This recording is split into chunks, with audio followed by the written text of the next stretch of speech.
He's asked me to tell you he ain't coming home no more. You know, my mum's crying, literally fell on the floor.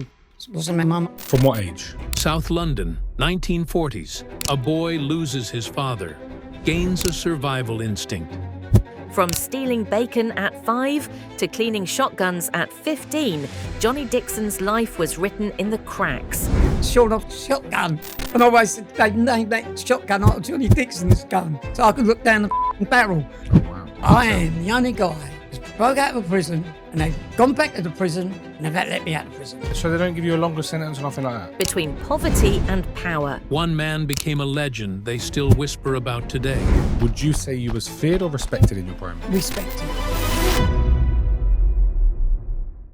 Before we jump into today's episode, we've noticed that 71% of people watching right now are not subscribed. If you're watching this, you're clearly enjoying it. Here's our promise to you. Hit subscribe and we'll keep raising the bar, bringing you the biggest and best guests yet. Sharper conversations, bigger guests, and unfiltered conversations that others won't dare to do. Hit subscribe now.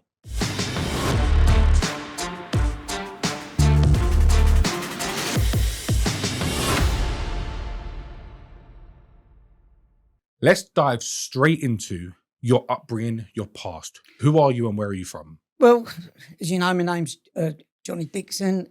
Born, bred, Peckham, South London, in the early days, 1944.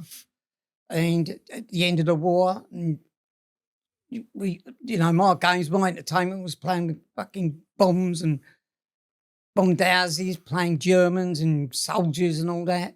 But, to cut a long story short, it all happened when I was about 5, when my father left my mum with 5 kids and just disappeared. And I went back and said to my mum, look, I've just met Dad down the road and he's told me to tell you, this is what an arsehole he was. He's asked me to tell you he ain't coming home no more. Just like that? Just like that, right? So, my mum's crying, literally fell on the floor.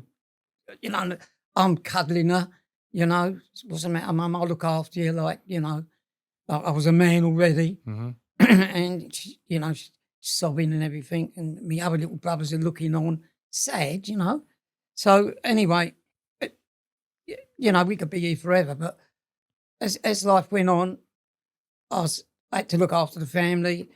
So I've said this before, the way I could do it without, I had to be very careful because I didn't want to be taken away, put in a home, because my mum couldn't look after us. We was a knitted family and that's how we wanted to stay, knitted, yeah. So I used to break into calves and... From what age? 5. From 5? 5 years, yeah.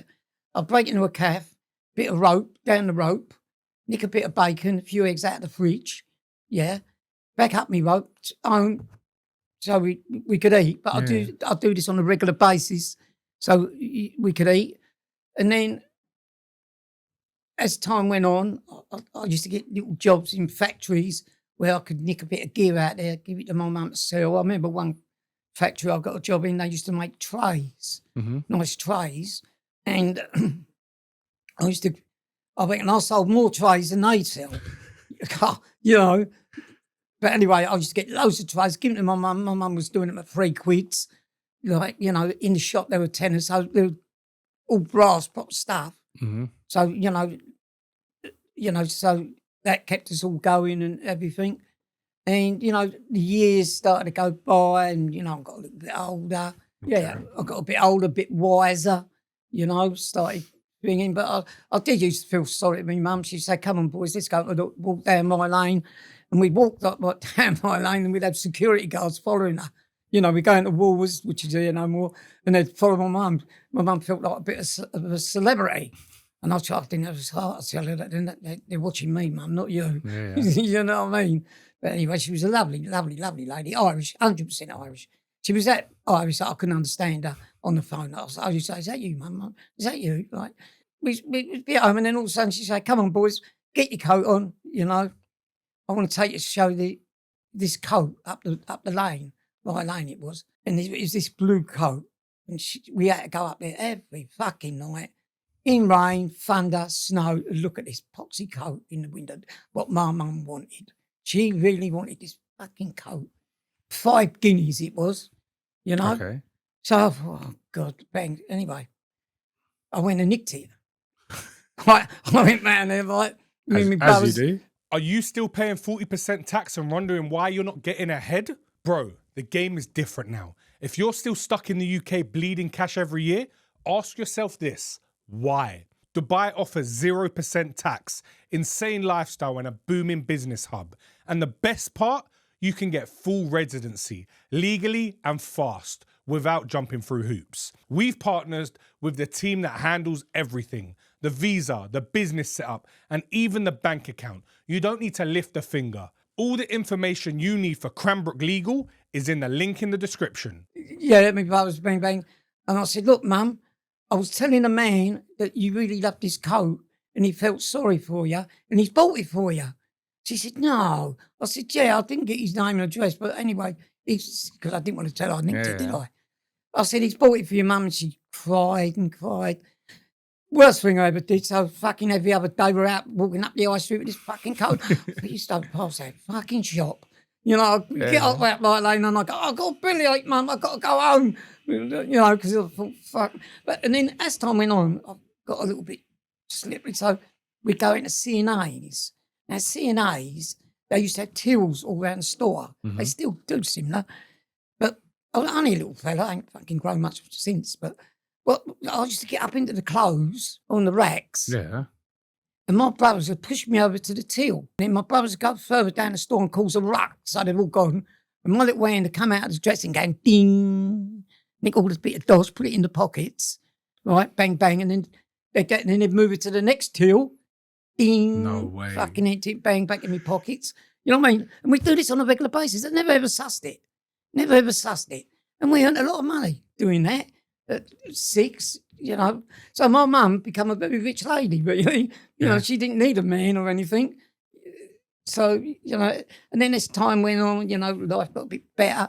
And then I did get a couple of big breaks in my life. You know, I don't want to talk about money, but let's put it this way. I always say, as long as you can earn enough money, put food on the table. Did you earn enough? I earned enough to put 2 donuts on the table. 2 donuts, yeah. 2 donuts with a bit of jam. What were the donuts made of? Well, a bit of gold and a few diamonds, right? But we had these donuts that long, the hole in the middle healed up. Okay. So, so, you know, but anyway. They were good donuts. They were good donuts. So my mum come like from her blue coat, come to fur coats, you know, and she used to walk up Bellington Road as proud as you could find it, you know. And as time went, and then this guy called, I'm going to jump a few. Yeah, go ahead. But this guy across the road had a greengrocer's called Eddie Knapp. And he took a liking to me, yeah. I used to go over there on a Saturday, clean his apples, doing everything, and he really did. Then all of a sudden, these guys used to come in regular as clockwork, you know. They were that big, they'd block the sky out, you know.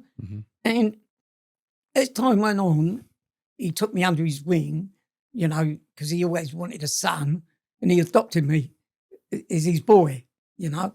Anyway, he must have jumped. Anyway, they used to play in robberies at the back of the shop. And I was always in it, listening and getting educated, how they used to do them and everything like that. And I ended up cleaning the shotguns before they went on robberies. And when they come back, I used to clean them all up, fingerprints in case they got captured. You know, I used to make a good job of it. And then I always used to think, because the guns was as big as me. So I thought, well, I can't look down the barrel. So they cut the short off shotgun. And I always said they named that shotgun after Johnny Dixon. They called it a sawn off Dixon's gun. So I could look down the fucking barrel. It was funny. And as life went on with Eddie, he was a safecracker. Okay, yeah. And he was good. Right, he was good. And the sad thing about it all, you know, I was around his house one day having fish and chips, and the police had come in, bang, to turn the place up down. Everything they turned up, panos used to fall out of here, panos used to fall out of there, you know. Then all of a sudden, they done him for a murder. Oh, wow. You know, literally. Yeah. So he's talking to me like I'm only a kid, and he's saying, "John, what can I do?" You know, he said. I said, "What do you mean?" What? He said, "Well, the truth about it, John, I was on another robbery in Tower Bridge, robbing a safe. At the same time, this man got shot, so there's nothing to do with me, and they're trying to stitch me up. So what do? Do I put my hands up to the safe break, or my hands up to the murder?" I said, "It's a no-go, isn't it? You got Safe break, obviously. you got to put your hands up to the safe break." So he put his hands up to the safe break and got like 5 years. Yeah, ended up in worm scrubs and all that. And then that's me. He's gone now, so I'm on my own now doing me fucking bits. What age was you when all I this was don't know. going on? It must have been about 7 years of age, something like that. 8. So still really, really young. Yeah. So when did you actually, obviously at 7 years old, you weren't robbing places and stuff like that with guns, was you? No. So when did you take a step into getting involved in the real life of crime? Not opening the door too far. I got into the embezzlement where you these big companies and that have faith in you and give you this and give you that. It's called a long firm. Mm-hmm. People watching this will know what I mean. Do you know what a long firm is? Well, yeah. Where you get a load of stuff and you don't pay for it, and you sell it off cheap. See, and that's what I say. You ain't got to go out robbing people and all that. You can be a millionaire legally. It's there for the taking. They're giving it to you, even to today. If you're broke, they'll give you it. They'll give you it. Take it. Take it. Don't say, "I can't afford that. I can't pay that." But just take it. Take it. Right, and then fucking worry about it later. You spent it. You can't get blood from a stone. But anyway. That's true. But yeah. But like, as time goes on, right, and I got captured for a couple of little bits, beep, beep, and I ended up in Stamford House at 15, right? And that was for car ringing. I was ringing motors, not phoning them up. For people who were ringing a motor car, not cut and shut, ringing them, where we'd get an hammer and chisel and bang away at the old chassis number, change it all over and everything, and sell them on straight cars. But you could do that in that day. You couldn't do it today because of technology. Yep. You know, you in my day, you could get away with it. You know, there was no cameras back then as well. No, there's no cameras. The only cameras they had in police stations, mug shots. But anyway, so I ended up in Stamford House, and I'm giving it all the bigger now. When I'm 16, they got to let me go because it's a juvenile. So all the kids in there, like, you know, because they all looked up to me because I had plenty of that. And 2 big geezers have come round from Wormwood Scrubs. Yeah. Right? Fucking hell. I'm like that. They're fucking massive gits.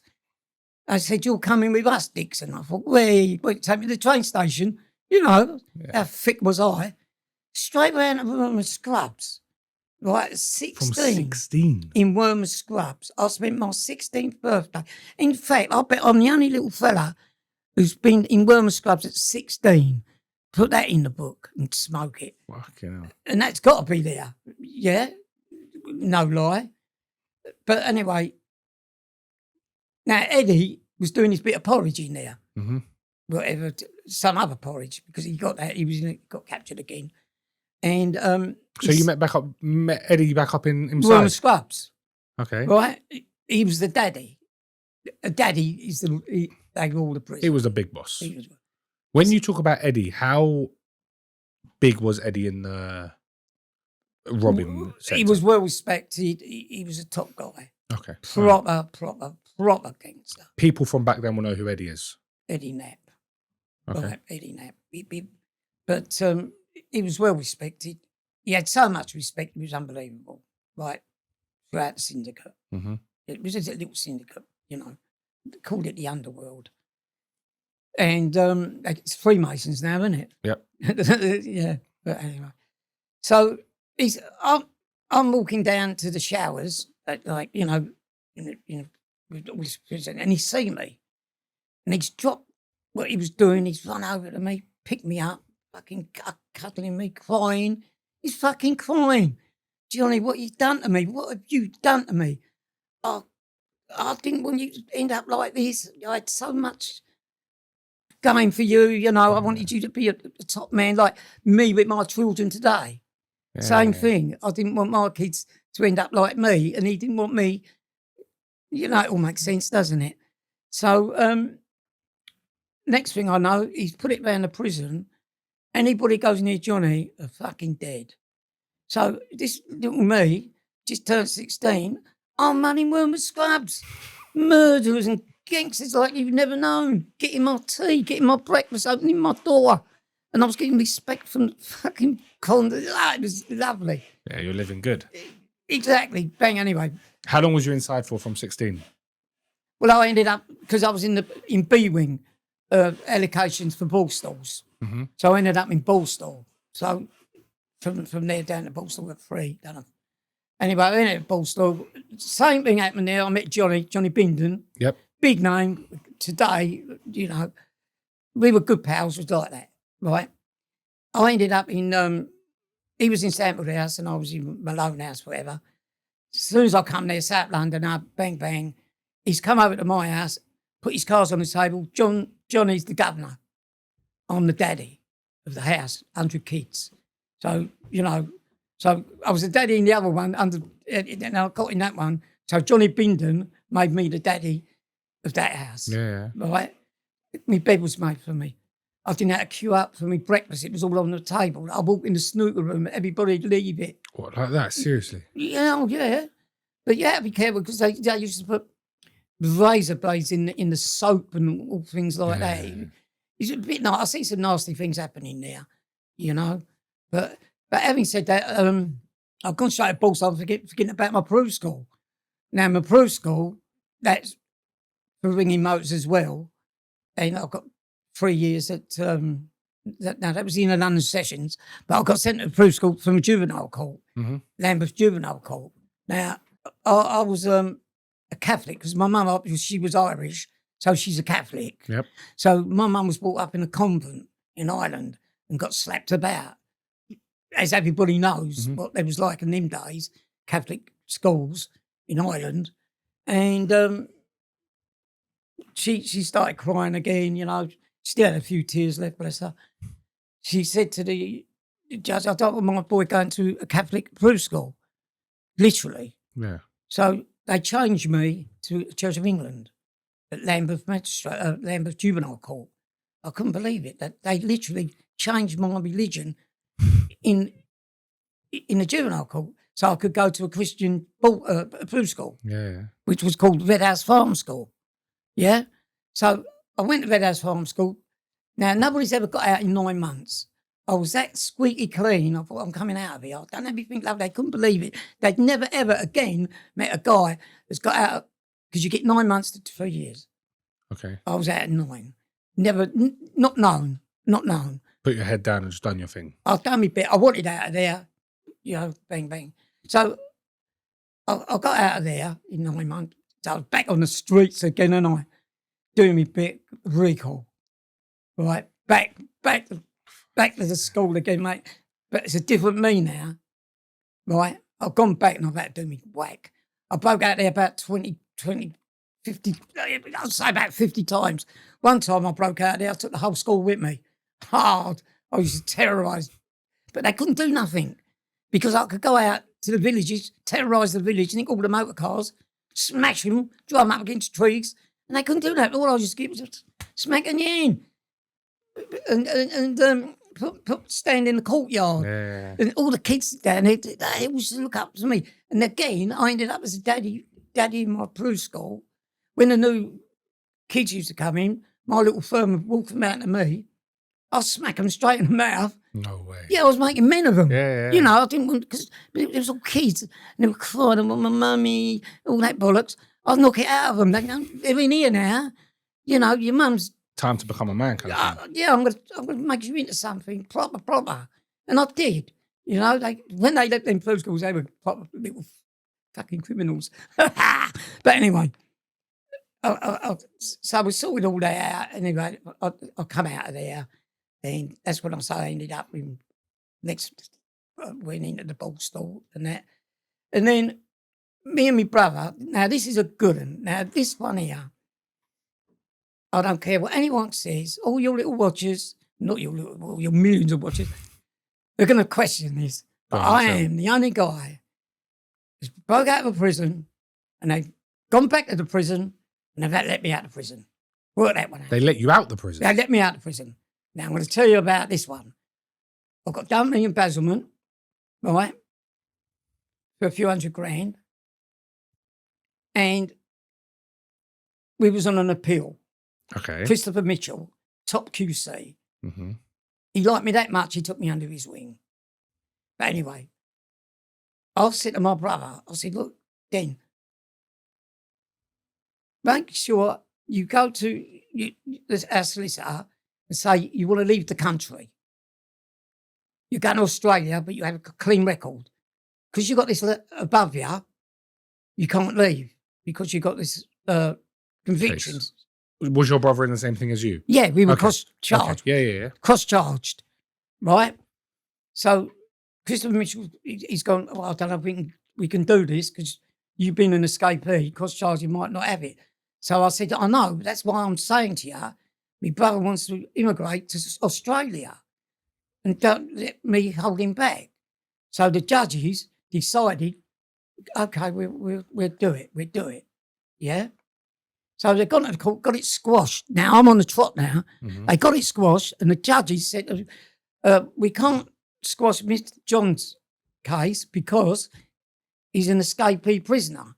Okay. So he's got to go back to the prison, and when he goes back to the prison, they've got to release him on £5 bail, right? 1 second. Tell us how you escaped from the jail first. Oh, yeah, this was an open prison. Okay. Yeah, this was an open prison, but it's harder than a shut prison because they're checking you every 30 minutes. You know, so if you're going to do something, you got 30 minutes to do it in because the checks are every 30 minutes. In a closed prison, they don't check you from 1 minute to the next. So we had the parade. You all had to go on parade. From the minute of that parade, we gone bang. I took 2 geezers with me, a big geezer, because if we got captured, he could fight them. And I took another geezer that couldn't run to save his fucking life, right? So if they got it, they would have got him. Yeah, I got, so I'm up front, bang. So we did. We got off the island, Isle of Sheppey. We got off the island, right? So I said to the boys, we come across the bridge, they shut the island down. I've done it all military style. I've done it, I was proud of it. Couldn't make a movie of it. So the bridge, wouldn't be the bridge over the River Quiet, but the bridge over Sheerness. Yeah. But anyway, I got out of there and I thought, look, I don't need no charges because if you break out of prisons, they try to nick you for nicking motors. Any motors get nicked in the area, bang, it's down to you. So what I said to these kids, I said, stay here, I'll go nick a motor and I'll come back. I wasn't going to nick no motor. I went round to a cab office, right, and said that I was with a building company, got the fucking hump with them, and I need a lift back to London. So I phoned up Associated in London to meet me to pay the cab, right, which they did. So when I got back, I got the number of the cab company, yeah, and I sent it to the governor. I said, this, you don't put a lion in a cage and leave the fucking door open, do you? He's got to go, isn't he? Well, you phoned up you sent it to the governor and said, yeah, just to let you know, I didn't rob the car, I got a cab to London. Yeah, and here's the receipt. How's that for cheek? Right? Yeah. Anyway, so, hang on, yeah. So then I had it away, because I had it away. So I've gone back, knocked on the door of Sheppey, yeah, let me back in, because I'm thinking I'm going to be out the same day. So they took me up the block on the Friday and said, we can't let you go because the governor's on holiday and he ain't back till Monday. Mm-hmm. They were going to keep me, kick fuck out of me all over the weekend, never got no sleep. Every 10 minutes they come and give me a bashing, literally, yeah. And then Monday come, they had to let me go. Now that's it. I broke out, went back and got let out. They've had to open the door and let me out. with a kick up the arse. Even right to the last minute, they kicked me. Yeah. Went to the high court. Bang, bang, discharge, kapow. All done. Lovely. How does that even happen? My name's Johnny Dixon. Fair play. Fair play. That's all I can say. Fair play. But this is all true. This is all be checked. This is all in the Home Office. It's all on paper. Right now, you tell me anybody can beat that story of a prison break. No way. I'd love to hear from them if they could that, because I'll call that so slippery. Unbelievable. Listen, when you're sending a letter to the governor, that's taking the piss out of them. Well, that's the game. That's Listen, my house at the minute, outside, I've got a police box. The Prime Minister ain't got a police box outside his house, I have. And I've got a police car parked up the road in my lane at my house. no Right. way. Yeah. And the thing about it, I think we lose a bit of custom because people come down the lane, they go, fuck that, and they turn around and run. Because they think, they think I'm getting raided. And old Bill tried to move it, they can't do nothing. They can't do nothing. People that know me know about these bits, right? They even Maidstone Police Station, I'll give them their due. They treat me with respect, and I've got respect for them. You know, I told the line, you know, when I first moved out to Kent, Chief of Police did come up to me and said to me, look, Dixon, you're in Kent now, you're not in the Met. Told the line and you won't hear nothing. And I did. You know, I've never given any grief, which I don't intend to, because I'm a settled man now, kids to bring up, you know. Anyway. There was one part of the story I think we missed out. You got shot at a young age. What happened? Well, I was an up-and-coming little villain, like doing bits and pieces, and I think it was a load of jealousy in a little firm, ganged up in Aders Road. Peckham jumped out, shot me in the eye. But as it happens, the bullet went straight into my eye and lodged at the back. But I weren't a cry baby. I didn't even cry. I went, ouch. Fuck that. And I knocked on doors and I said, look, I've just been shot in the eye. And they shut the door in my face. And then I went to the church at the end of Aders Road, yeah? And the old priest went to me, he said, he didn't even really want to know, but he put me on a bus. He did put me on a bus to Dulwich Hospital. So I went to Dulwich Hospital and they said, no, but they can't. And so I ended up at the Royal Eye Hospital in Elephant Castle and they removed the eye. But my mum was there and I heard her crying, can he have my eye? Seriously? I thought, fuck, that's all I knew, isn't it? A blue eye. But I woke up through the operation and my eye was on my cheek. Yeah. Could I pick it up and have a look about, you know? It's like, yeah. Because your eye's on a cord in the back, all wrapped round. So you can take them out and have a little look about behind you and all that. But I don't recommend it. But anyway, my other prison break was Portsmouth. It was a military prison. You had a double march everywhere. Closed prison or open? No, this is closed now. This was for prisoners that are uncontrollable, because I did get the fucking name.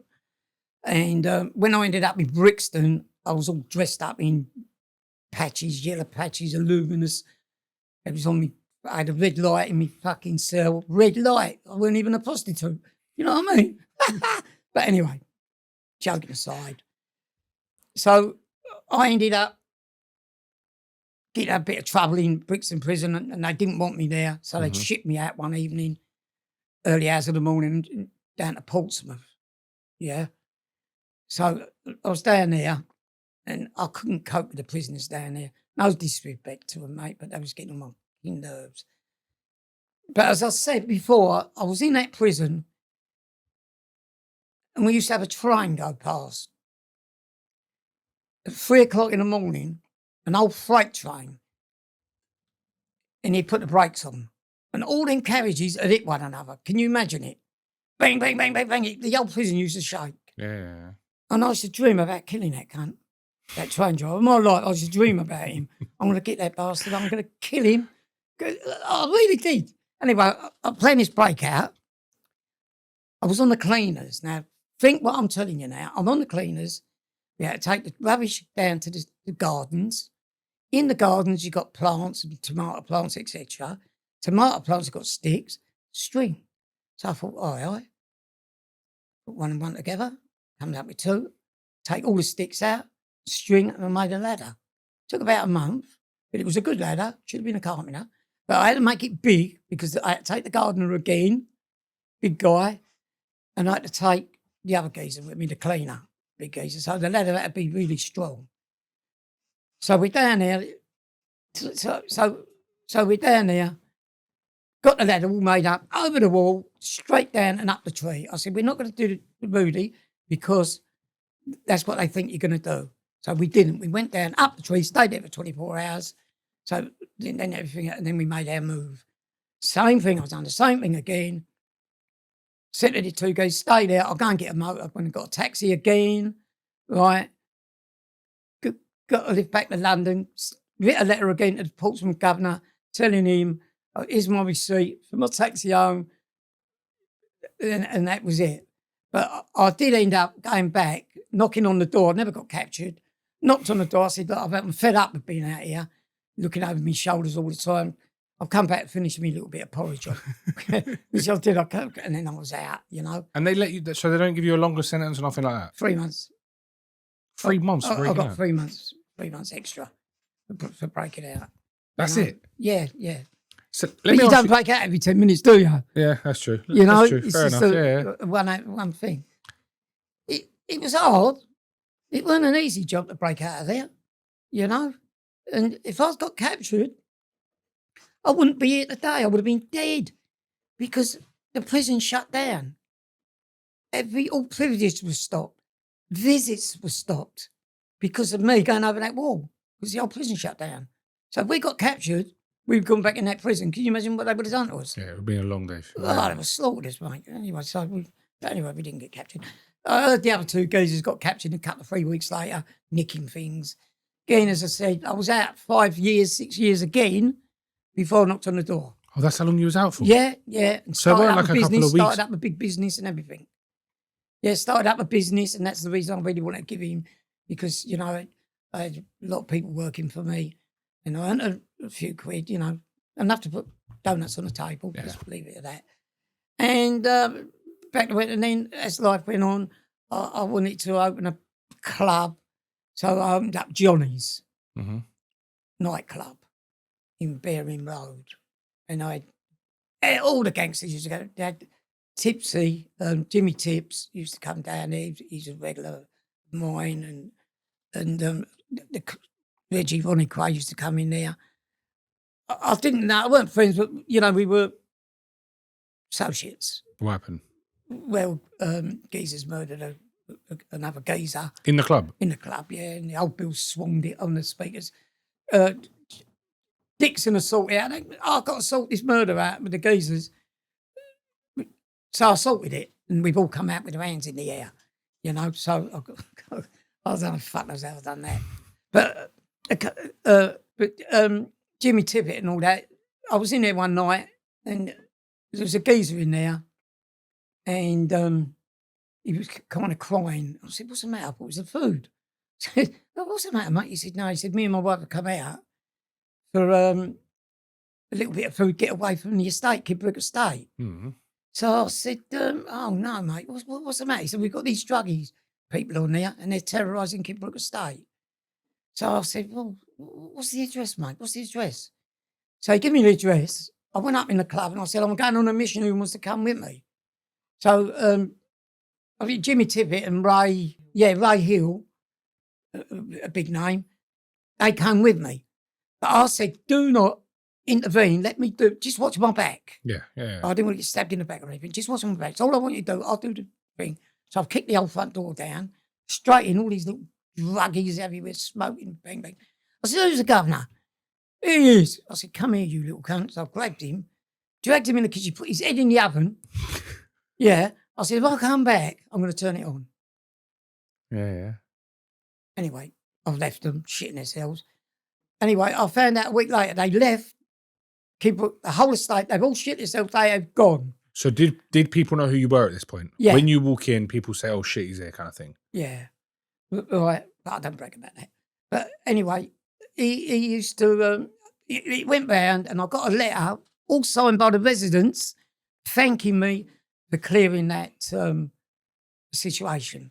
And I'm proud of Jimmy Tibbet and Ray, and all that. But they backed me up. They had my back, which was good, you know. Then we had another Herbert called Bib Bib.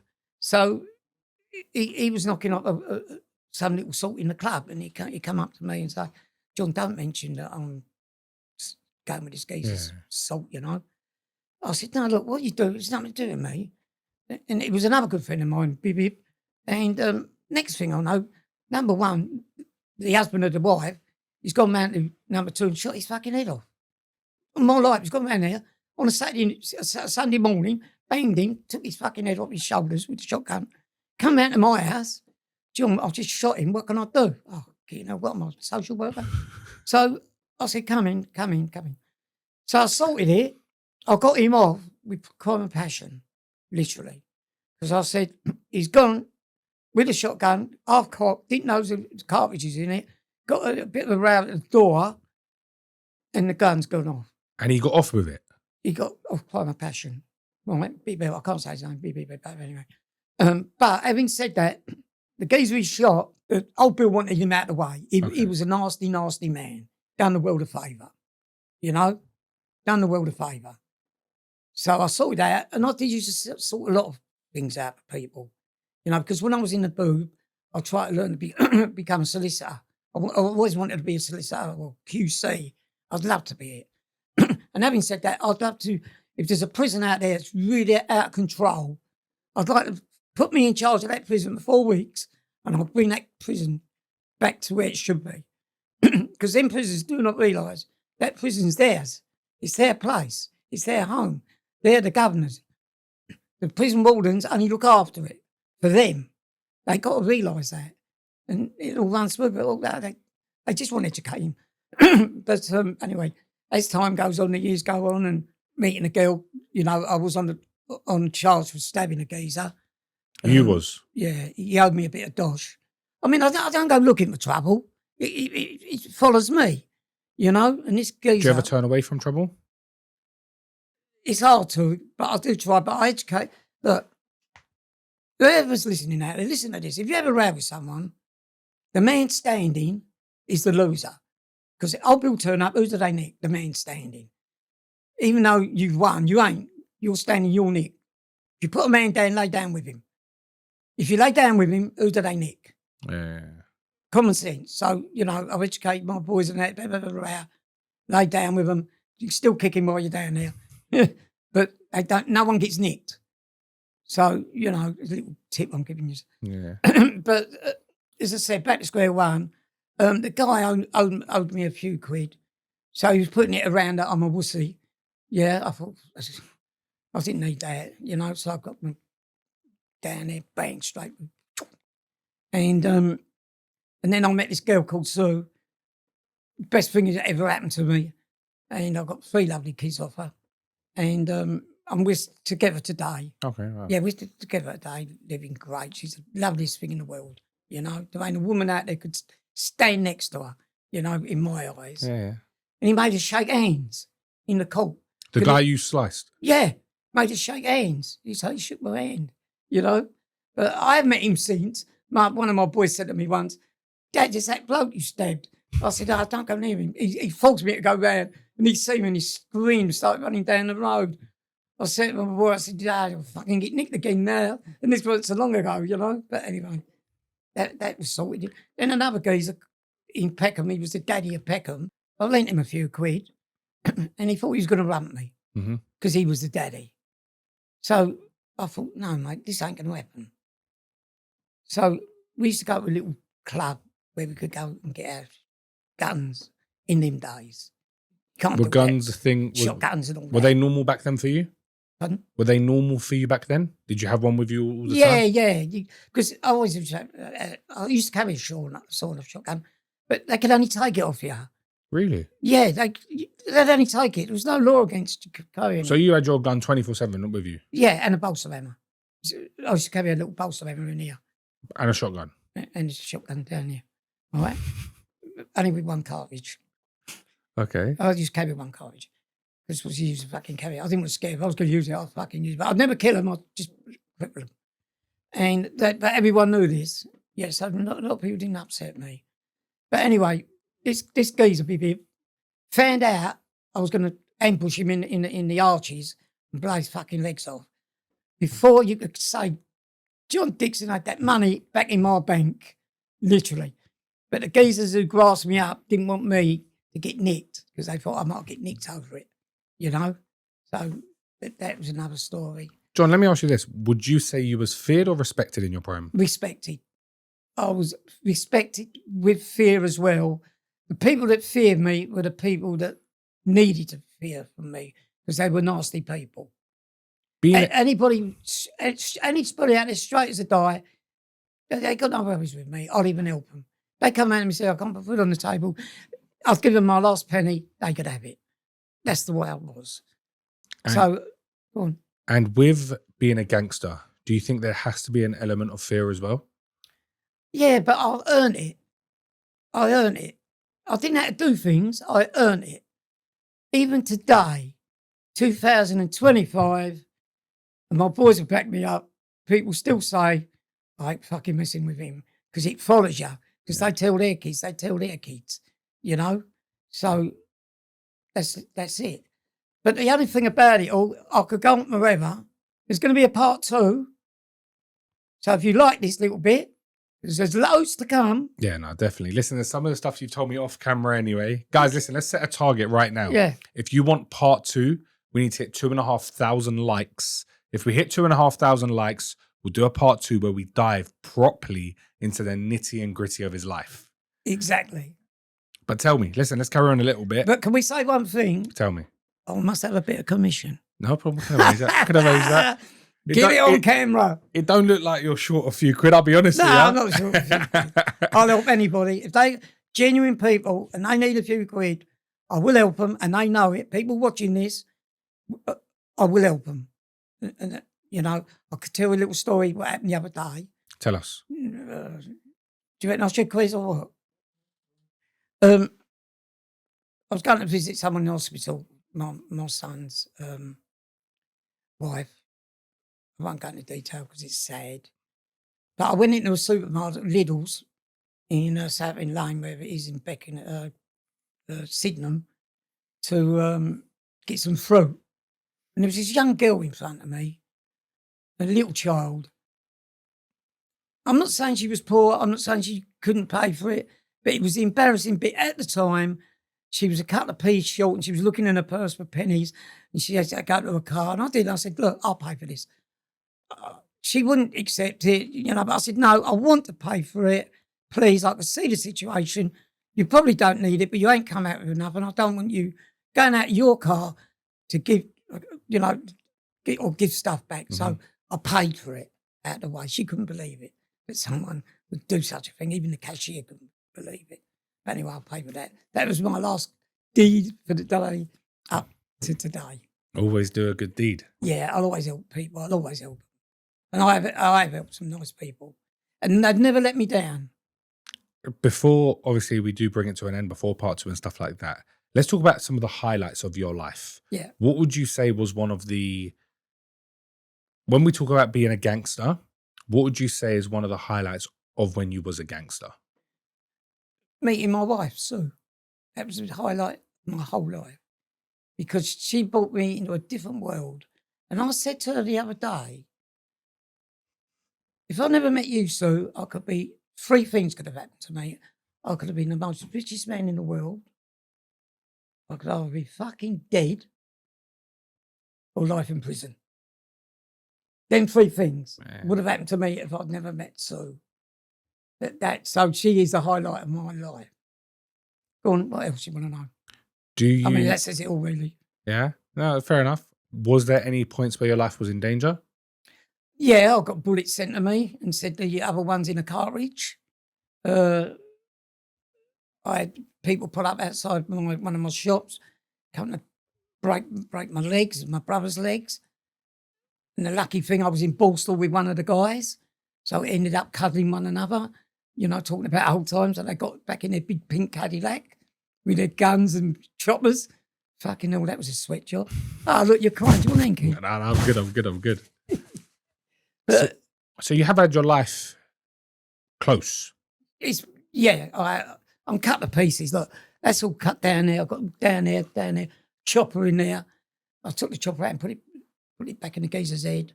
You know, No way. these are things that I ain't mentioned. But in part 2, we'll talk about other things like that.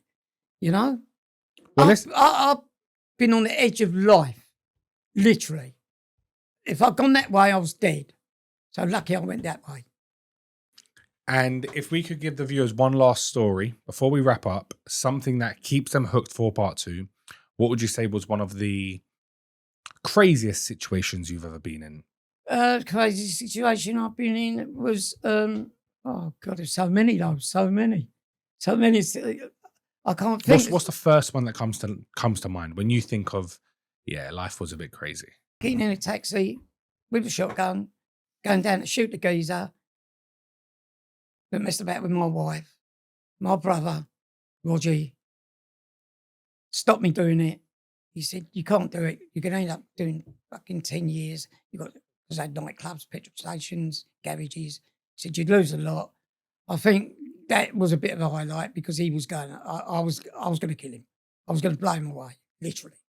No hesitation. He was gone. Pardon? No hesitation. No hesitation. He was a goner, right? He was a goner.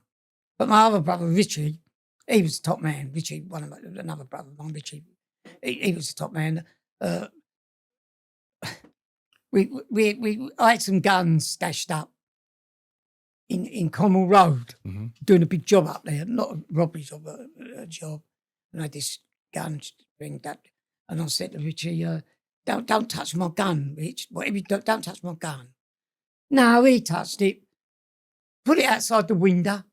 Right, Cornwall Road, where all the VIPs all go up to the airport and everything. Yeah. Seen the barrel out the window, bang. You ended up getting 3 months in prison over silliness. You know, when they realised he wasn't a terrorist. He still got 3 months. You know, but this is all part 2. All right, listen, let's wrap it up there, guys. Listen, he said it here himself, 2,500 likes, and we will dive. We'll have even the viewers, you can leave some comments, some questions in the comments, and I'll ask him all the questions you don't want to know. Yeah. We'll dive into it. No filters, unfiltered, the real life of the real Johnny Dixon. The real Johnny Dixon. All right, let's leave it there. It's been a pleasure. There's some things that even my boys don't know. But that's what we want. They're the kind of things we want to know. I don't know, but I'm going to have to discuss it with my kids first. Well, listen, it's been a pleasure having you here today. Yeah. And I look forward to part 2 because I know some things that you have told me off camera that I know are going to go absolutely viral. Sure. So guys, make sure you hit the target, 2,500 likes, and we'll lock in a part 2. Yeah. It's been a pleasure. I'll see you on the next one.